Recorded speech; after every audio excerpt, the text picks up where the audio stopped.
10 సంవత్సరాల క్రితం ఈ రాష్ట్రంలో ప్రారంభమైనటువంటి 10-12 సంవత్సరాల క్రితం ప్రారంభమైనటువంటి రాజకీయ పార్టీ, చాలా బలమైనటువంటి రాజకీయ పార్టీ.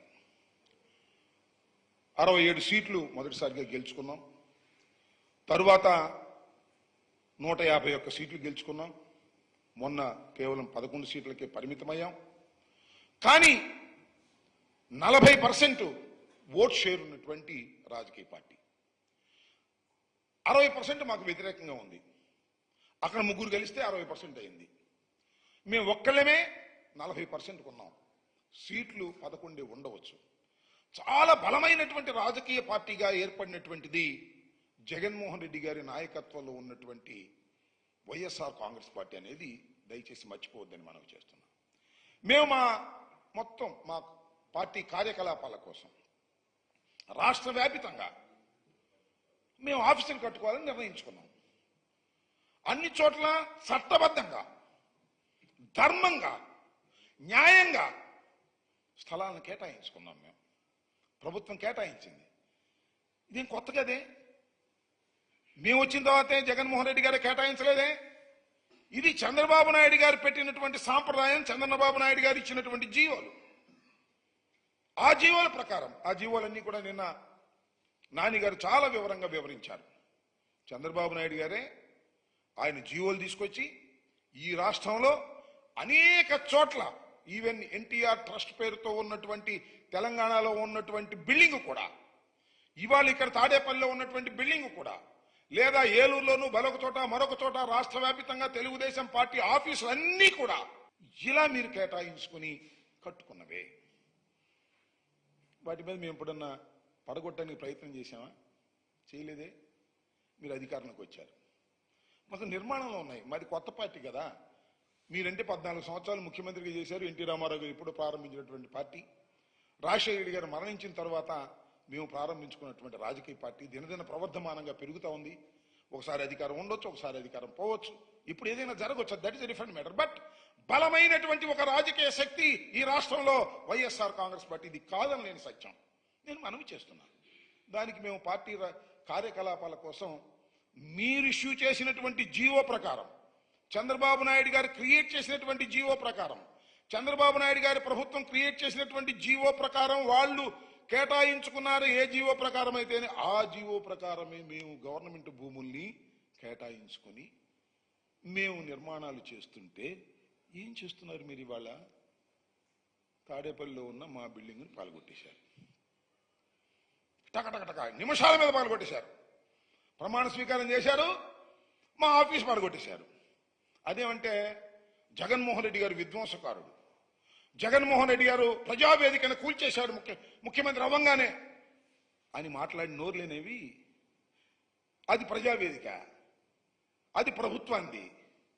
జగన్మోహన్ రెడ్డి గారు ప్రభుత్వానికి వచ్చిందో తొలగించాడు, ప్రభుత్వ ఆస్తిని తొలగించాడు. మీరు ప్రభుత్వానికి వచ్చారు, చంద్రబాబు నాయుడు గారు ప్రమాణ స్వీకారం చేశారు, అసెంబ్లీ జరుగుతూనే ఉంది.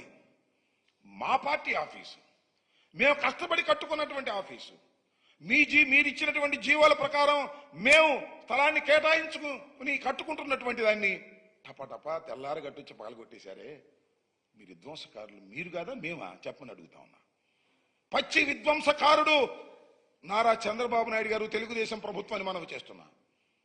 కడుపు ఉబ్బుతుంది మీకు. జగన్మోహన్ రెడ్డి గారు అధికారంలోకి దిగిపోయాడు. ఆయన అంటాడు, అరే అధికారంలో దిగిపోయాడు కానీ చావలేదురా అని. అంటే ఏంటి మీ ఉద్దేశం? మమ్మల్ని చంపేయాలనే? మా పార్టీ ఆఫీసులు పడగొట్టేయాలనే? ఇవాళ రాష్ట్ర వ్యాప్తంగా మాకున్నటువంటి పార్టీ ఆఫీసులు ఒక చోట కాదు, 2 చోట్ల కాదు, నిర్మాణంలో ఉన్నాయి. ఇది వాస్తవం. కొన్ని చోట్ల ఆల్రెడీ ఫంక్షన్ స్టార్ట్ అయ్యాయి. ఒంగోలు లాంటి చోట్ల ఆల్రెడీ ఫంక్షన్ స్టార్ట్ అయిపోయినటువంటి సందర్భాలు. విజయనగరం కానీ, అనకాపల్లి కానీ, ఈస్ట్ గోదావరి కానీ, వెస్ట్ గోదావరి కానీ, ఏలూరు కానీ, పల్నాడు కానీ, బాపట్ల కానీ, నెల్లూరు కానీ, కర్నూలు కానీ, నంద్యాల కానీ, ఇలా వైఎస్ఆర్ జిల్లా కానీ, ఇలా అన్ని చోట్ల కూడా నిర్మాణం జరుగుతూ ఉంది. నిర్మాణం జరుగుతుంటే ఏం చేయాలండి? ఒకవేళ అక్రమంగా కట్టామని మీకు ఏదైనా అభిమానాలు ఉన్నాయనుకోండి, ఎవరు వెళ్ళాలి? ఆ ప్రాంగణాలకి ఆఫీసుకు వెళ్ళాలి, అంటించాలి, ఇదిగో నోటీస్ ఇవ్వాలి, లేదా మాకున్న బాధ్యులతో ఆఫీసర్లు మాట్లాడాలి. నేను అడుగుతా ఉన్నా, తెలుగుదేశం మంత్రులకేం పని? తెలుగుదేశం ఎమ్మెల్యేలకు ఏం పని? మా ప్రాంగణాల్లోకి వెళ్ళి, మంత్రులు వెళ్ళి, ఎమ్మెల్యేలు వెళ్ళి విజిట్ చేసి మా ప్రాంగణంలో ప్రెస్ మీట్లు పెట్టి మేము కూలుస్తామని సవాళ్లు చేస్తున్నారే, ఏమిటి అరాచకమని అడుగుతా ఉన్నా. మా ప్రాంగణాల్లోకి, మా ప్రాంగణం కాదు, కోర్టులో తేల్చుకోండి, మాకు అభ్యంతరం లేదు. కోర్టులో ఆల్రెడీ మేము నిన్న కోర్టుకు విన్నవించుకున్నాం, హైకోర్టు వారు వింటున్నారు. ఇవాళ దాకా స్టేటస్ కో ఇచ్చారు, ఇవాళ వింటారు. ఏం జరిగిద్దో చూద్దాం.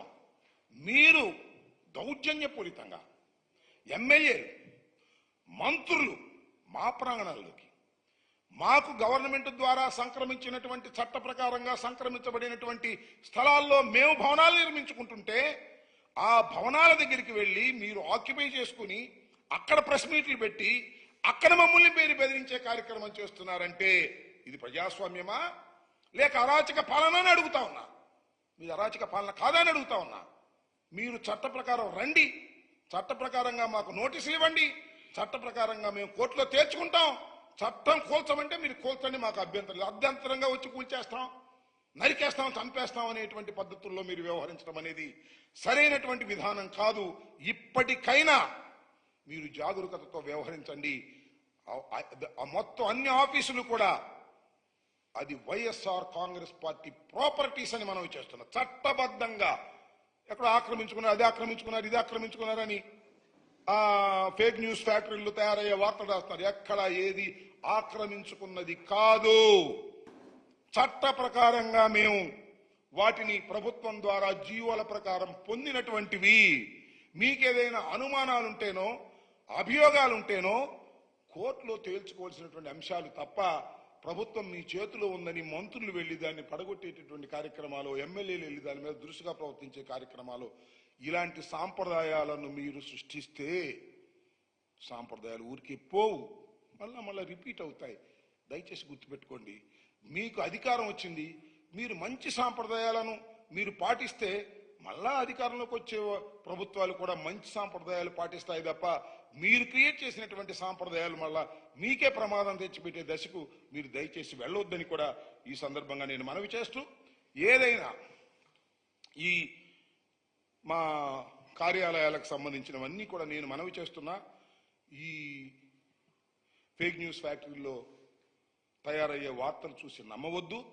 టోటల్గా చెప్తున్నా, అన్ని చట్టబద్ధంగా 100% ఏదైతే తెలుగుదేశం పార్టీ అధికారంలో ఉన్నప్పుడు వారు ఆఫీసులు కట్టుకున్నారో అదే పద్ధతుల్లో కట్టుకుంటున్నటువంటి బిల్డింగ్. కాకపోతే మా అందంగా ఉండొచ్చు, ఎందుకంటే లేటెస్ట్గా టెక్నాలజీ మారిపోయింది కదా. ఇప్పుడు పాతి అందంగా ఉంటే మీ కడుపు మండొచ్చు తప్ప చట్టబద్ధంగా నిర్మించుకునేటటువంటి కార్యక్రమాలే తప్ప ఎక్కడ దోచుకున్నవి కాదు, ఎవరి దగ్గర లాక్కున్నవి కాదు అనే విషయాలను మీరు దయచేసి నమ్మాలని కూడా ఈ సందర్భంగా నేను మనవిచ్చిన. అనేక ఫేక్ న్యూస్ వస్తూ ఉన్నాయి.